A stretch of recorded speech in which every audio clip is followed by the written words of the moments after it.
Hello friends, आज हम लोग पढ़ने जा रहे हैं क्रिया शरीर का चैप्टर नंबर 2 200 की संख्या। तो आज हम लोग पढ़ेंगे चैप्टर नंबर 2 200 की संख्या। तो ये 200 की संख्या जो ये बहुत ही इम्पोर्टेंट है। तो यहाँ पे हम लोग सिलेबस देख लेते हैं क्रिया शरीर का। तो क्रिया शरीर का पार्ट ए और पार्ट बी। तो पार्ट ए में टोटल 60 मार्क्स का क्वेश्चन आएगा। तो शरीर, बेसिक प्रिंसिपल ऑफ आयुर्वेदा और त्रिदोषा, ये तीनों को मिलाकर टोटल 8 मार्क्स के क्वेश्चन आएंगे। तो फर्स्ट में क्या दिया है, definition and synonym of term क्रिया शरीर, शरीर डिस्क्रिप्शन ऑफ शरीर, दोष, मानस दोष, ये सब। तो ये सब हम लोग आधा पढ़ लिए थे और आधा बचा हुआ था जो कि हम लोग आज देख लेंगे। और फिर हो गया basic principle of Ayurveda and tridosha, ये तीनों दोस्त हम लोग 3 दिन में ख़त्म कर लेंगे। तो सिलेबस में देखते हैं 200 की संख्या ये जो दिया है, इसमें मानस दोष, डिस्क्रिप्शन ऑफ शरीर, ये जो है दिया है, ये वाला अभी हम लोग पढ़ने जा रहे हैं। ठीक है, तो हम लोग देख लेते हैं कि इसमें क्या है। 200 सबसे पहले दिया है शरीर का घटक। तो ये जो दिया है शरीर का घटक में तत्र शरीरम नाम चेतनाधिष्ठान पंच महाभूत विकार समुदायकम संयोग वाही, ये जो है ये शरीर का परिभाषा है। तो हमने इसका नोट्स भी बनाया है और ये जो नोट्स है ये बिल्कुल इसका शॉर्ट नोट्स है, जो भी बुक में है वो पूरा इस नोट्स में लिखा हुआ है।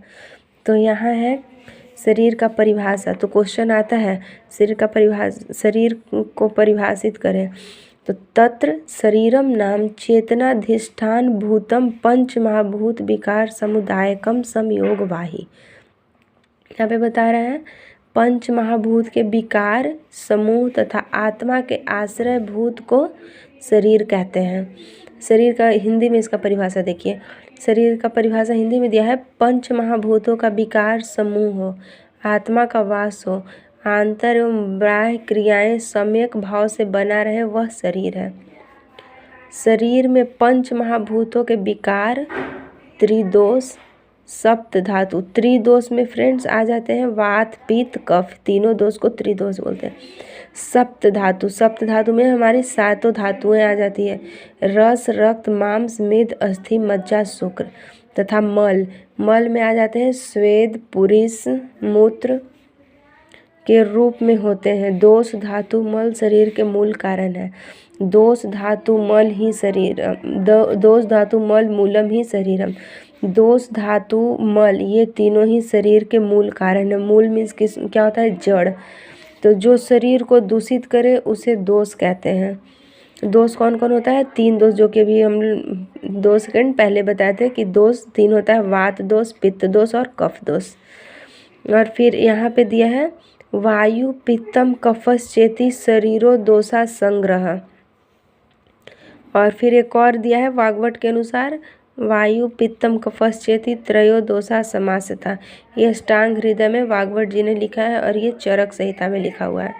तो अगर ये दोनों हम लोग को याद करना है, अगर ये हम लोग अष्टांग हृदय वाला याद करेंगे तो अष्टांग हृदय और क्रिया शरीर दोनों में काम देगा। तो यही हम लोग याद कर लेते हैं, वायु पित्तम कफश्चेति त्रयो दोषा समासता। जो शरीर का धारण करे उसे धातु कहते हैं। धातु जो होती है वो 7 होती है, रस, रक्त, मांस, मेद, अस्थि, मज्जा, शुक्र। इसको अगर हम लोग को बोला जाए कि इसका श्लोक बोली तो हम लोग इस तरह से कुछ बोलेंगे, रसा श्रृंग मांस मेदो अस्थि मज्जा शुक्रानी धातव। तो आई होप सो इतना क्लियर हो चुका होगा। अब आगे देखते हैं फ्रेंड्स। तो आगे क्या है, जो शरीर को मलिन करे उसे मल कहते हैं, जो शरीर को दूषित करे उसे दोष कहते हैं, जो शरीर को मलिन करे उसे मल कहते हैं।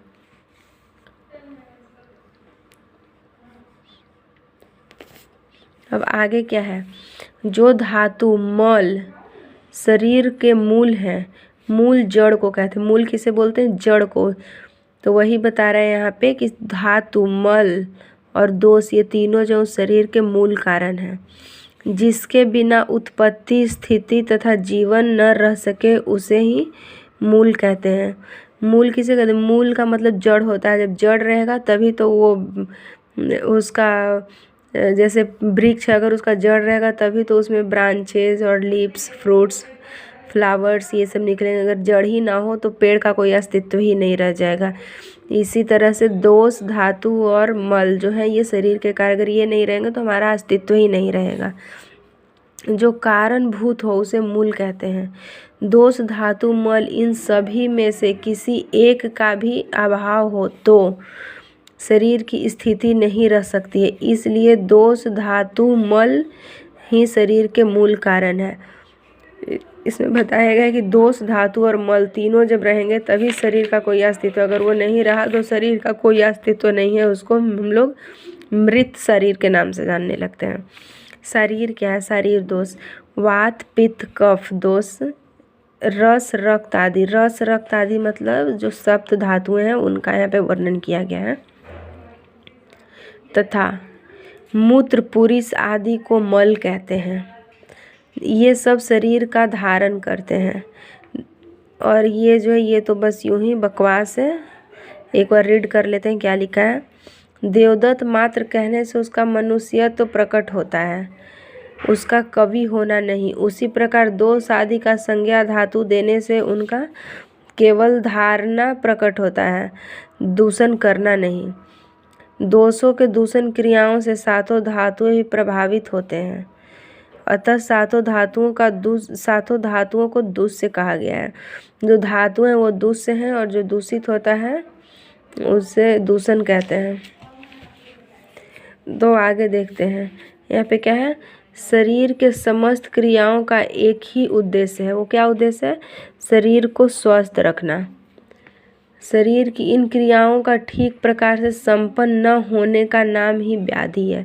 अगर हमारे शरीर में जो भी क्रियाएं हो रही हैं अगर ये सही से नहीं हो तो वही हमारे शरीर में रोग पैदा करते हैं। व्याधि को यहाँ रोग से डिनोट किया गया है। वात, पित्त, कफ शरीर के उत्पत्ति के कारण है। शरीर की उत्पत्ति का कारण वात, पित्त और कफ है। यहाँ पे बताया गया है दोषों का स्थान। तो शरीर के नीचे यानी नाभि से नीचे का जो भाग होता है उसको वात का स्थान बोलते हैं, और नाभि से ऊपर और हृदय के मध्य में जो भाग होता है उसे पित्त का स्थान बोलते हैं, और हृदय के ऊपर के स्थान को कफ का स्थान बोलते हैं। यहाँ पे लिखा है वात, पित्त, कफ किसी एक में भी विकृति आ जाती है तो शरीर रूपी मकान नाश के कारण बन जाते हैं। अगर वात, पित्त, कफ तीनों में से किसी में भी कोई विकृति आ जाएगी तो हमारा शरीर नष्ट हो जाएगा, हमारा शरीर सही तरीके से कार्य नहीं कर पाएगा। यहाँ पे वात, पित्त, कफ शरीर की क्रियाओं का जनक है। जो भी मतलब हमारा शरीर है ये दोष, धातु, मल के कारण ही है। यहाँ बोला है कि कफ जो है वो विसर्ग कर्म करता है, विसर्ग कर्म करता है कफ, और आदान कर्म करता है पित्त, और विक्षेप कर्म वायु। ये इनके द्वारा ही शरीर धारण होता है। ठीक है। यहाँ पे एक नोट में लिखा है विज्ञान के अनुसार जो स्थान घेरता है वह घनत्व रखता है, उसे द्रव्य या पदार्थ कहते थे। बचपन में हम लोग पढ़े थे कि everything that occupy A space is called matter. वही चीज़ यहाँ पे है कि जो स्थान घेरता है, जिसका घनत्व, जिसका वॉल्यूम है, वो क्या है? पदार्थ है। जिस पर कर्म तथा गुण आश्रित है उनका समवायी कारण है, उसे द्रव्य कहते हैं। समवायी संबंध नित्य संबंध को कहते हैं। समवायी संबंध हम लोग नित्य संबंध को बोलते हैं। द्रव्य के नष्ट होने पर उसके आश्रित गुण तथा कर्म भी स्वतः नष्ट हो जाते हैं। अगर द्रव्य नष्ट हुआ तो उसका कर्म और गुण सब नष्ट। फिर यहाँ बताया द्रव्य, पंच महाभूत, आत्मा, मन, काल और दिशा को द्रव्य से डिनोट किया गया है। मानस दोष, ये जो मानस दोष है दोस्त, ये बहुत ही इम्पोर्टेंट है। ये मतलब लगभग एग्जाम में आता है, ये हम लोग को पढ़ना ज़रूरी है। मानस दोष क्या है तो देखते हैं। जिस प्रकार वात, पित्त, कफ ये तीन शरीर दोष हैं, इसी प्रकार मन को प्रभावित करने वाले रज, तम मानस दोष हैं। सत्व, रज और तम ये तीन होते हैं। तो सत्व जो होता है ये जो सात्विक विचार के होते हैं उनमें होता है, और रज और तम जो है ये मानस दोष है, ये मानवों में होता है। तो यहाँ पे दिया है मानस दोष का श्लोक जो कि चरक में दिया हुआ है, चरक सूत्र स्थान में। वायु, पित्तम, कफश्चेति शरीरो दोषा संग्रह, मानस पुनरो दृष्टो रजश्च तम एवच। इसका मतलब क्या हुआ? मन को प्रभावित करने वाले तीन कारण हैं, सत्व, रज और तम। सत्व गुण स्वयं विशुद्ध है, इसके द्वारा मन में कोई विकार उत्पन्न नहीं हो सकता है, और रज और तम जो है वो मन को विकृत करता है, इसलिए मानस दोष में इन्हीं दोनों की गणना की जाती है। यदि सत्व को अविकारी माने तो परिणाम यह होगा कि मन कभी विकार रहित स्थिति प्राप्त नहीं कर पाएगा। इस प्रकार तीनों गुणों में किसी न किसी का प्रभाव बना रहेगा। तो सत्व, रज और तम, ये तीनों में से किसी न किसी का प्रभाव हमारे शरीर पे बना रहता है। अगर रज और तम है तो मानस दोष है, अगर रज तम का प्रभाव नहीं हुआ तो सत्व गुण होता है। बिना अविकारी मन के अर्थात ज्ञान के प्राप्ति असंभव है। अगर जब तक ज्ञान प्राप्त नहीं होगा तब तक मन विशुद्ध होगा नहीं और सत्व गुण हम में आएगा नहीं और रज और तम में ही हम लोग सीमित रह जाएंगे।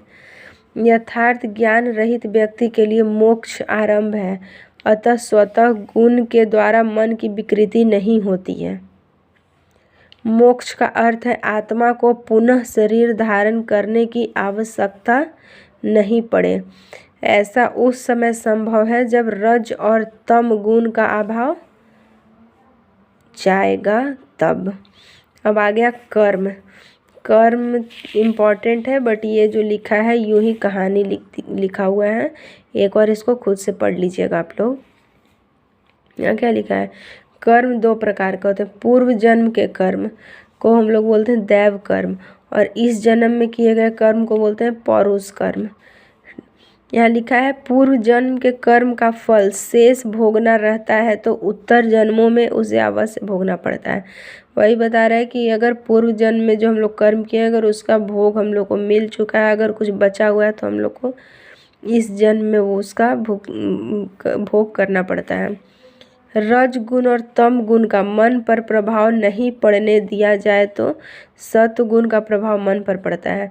अगर हम लोग ज़्यादा ताम झाम में अगर कंट्रोल कर ले, अपना मन को रज और तम से बचा के रखे, तो हमारा मन जो सत्व गुण से प्रभावित हो जाएगा, जिसका प्रभाव यथार्थ ज्ञान का कारण होता है। अगर ज्ञान प्राप्त हुआ, हम लोग सुधर गए, संभल गए, गलत काम ना किए, तब हम लोग में सत्व गुण आ जाता है। ऐसी स्थिति में पुनर्जन्म की आवश्यकता समाप्त हो जाती है, अर्थात मोक्ष की प्राप्ति हो जाती है हम लोगों को। जब तक यह स्थिति नहीं आती उस समय तक रज गुण एवं तम गुण में जो प्रबल होगा मन पर प्रभाव डालेगा और उसके अनुसार मन में विकृति होगा। मानस दोष से उत्पन्न विकार। मानस दोष से कौन कौन विकार उत्पन्न हो सकते हैं?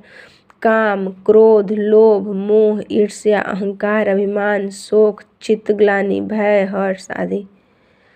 मानस विकार से पहले मन विकृत होता है और फिर उसके प्रभाव से शरीर दोष भी विषम और शरीर में विकृति उत्पन्न हो जाते हैं। धातुओं की विषमता को विकार कहते हैं।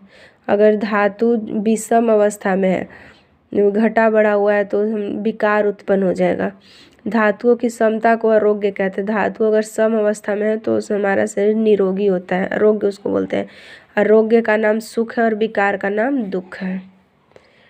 फ्रेंड्स, तो आज ख़त्म हुआ ये चैप्टर, और ये तीनों भी एक बार देख लीजिएगा। शरीर एवं मन दोष मन दोष दोनों प्रकार की असमयावस्था के 3 प्रधान कारक हैं।